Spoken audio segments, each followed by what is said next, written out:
Thank you very much for coming, and I'm honored to be here on stage. I really don't feel qualified, frankly, to be up here at times. I've heard some great stories.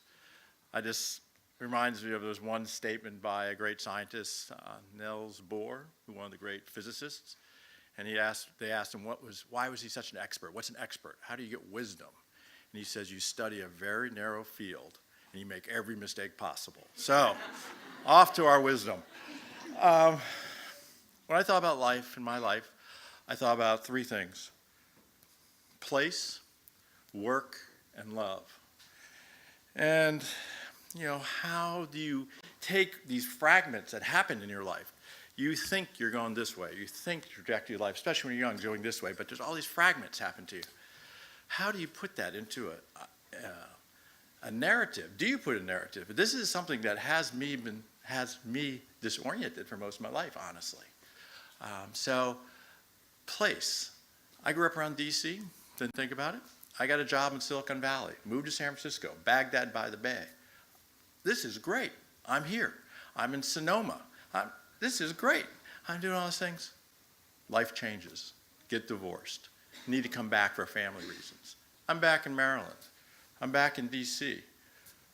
I couldn't afford D.C. I had to move to affordable city. I moved to Baltimore. and lo and behold, I find this wonderful place. It's not San Francisco, but I like it better. I enjoy it here more. So, isn't that amazing? Work. What's your vocation? What do you want? What's your passion? Well, for me, the passion has always been something outdoors, green. If you notice all my slides up there, there's a lot of horses. I've been around horses my whole life. So what do I do? Well, I ended up, frankly, in high tech. I ended up in Silicon Valley, excited by all these things. And then I get pulled back to the family business, back to finance. My father was at a financial firm. I get pulled back into that firm. And it pulls me back in this direction, pulls me east. I didn't expect that. And it was a very difficult transition and a difficult time, and it didn't work. My family business did not work. And that was just devastating. So now I'm trying to put this all back together, my passion for green, my passion of finance. I love finance. My passion for making this place a better world. And it's hard. It's really hard. I have my own business. I'm doing a lot of, hopefully, good things.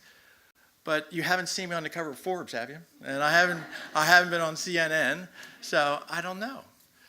And that brings me to the third one, which is the toughest one. And there's so much about love. You can talk from everything from the love of God to your great lovers. But, candidly, one of the biggest love relationships that have the hardest time in my life is with my father. Did you ever see Jerry Maguire when the guy goes, I'm not going to cry in this show? Well, I hope I won't cry up here, so forgive me. But my father and I, we're Sicilians. The son is supposed to follow the father. And I've been told by him in meetings, business together, I don't speak in meetings. You're supposed to be dedicated, loyal, and supportive. And you are going to make their father better, and he's going to make you better. That never happened in our family line. My great-grandfather came over from Sicily, brought the family, hated America. But he didn't go back. He couldn't go back. His family's better here. My father never saw his grandfather because he just stayed out of the house. My grandfather and father had a horrible relationship. They just couldn't see eye to eye. My grandfather was a hard-working factory guy. My dad went to college. And God forbid, senior year, he changed his major. Wasn't chemistry, which my grandfather said, okay, you can come back and be a chemist. I understand it. Philosophy. He became a philosophy major. My grandfather went through the roof. Well, guess what? My dad took that, turned into logic degree into some of the first computer scientists in the nation, my dad. He had a very successful run through the high-tech finance career from that. He made more money than anyone in the family's ever made, but my grandfather still could not forgive him for not being back in the neighborhood to support him. So I come work for my father, and it just doesn't work. We just don't see eye to eye. I was sent to prep schools. He thought I was too soft. I didn't show up at the family trip back to the village in Sicily because I just couldn't deal with it, and I didn't show. Oh. To this day, am I a good son? I don't know. So why am I telling you this sad stuff? All these other people have been so inspirational.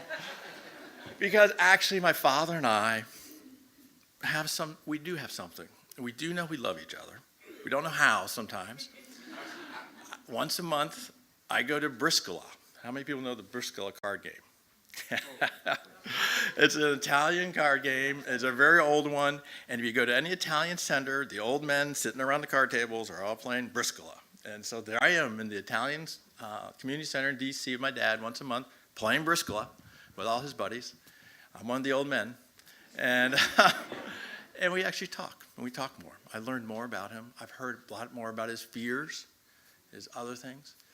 But I don't have an answer as a young person sitting here saying, what would this elder tell me? I don't even know what to tell a 21-year-old. All I know is that life is fragments. It's going to be thrown at you at many different angles. Enjoy the day. Enjoy that moment. And that moment is when you really start learning about who you'll be, who those other people are. I just hope my reflection to my daughter, maybe I'm blessed. I don't have a son. God forbid me saying that, but I have a daughter. And I hope that she has some of those positive things about me, and I don't have that continuation of some difficulties. So thank you. That's all I want to say.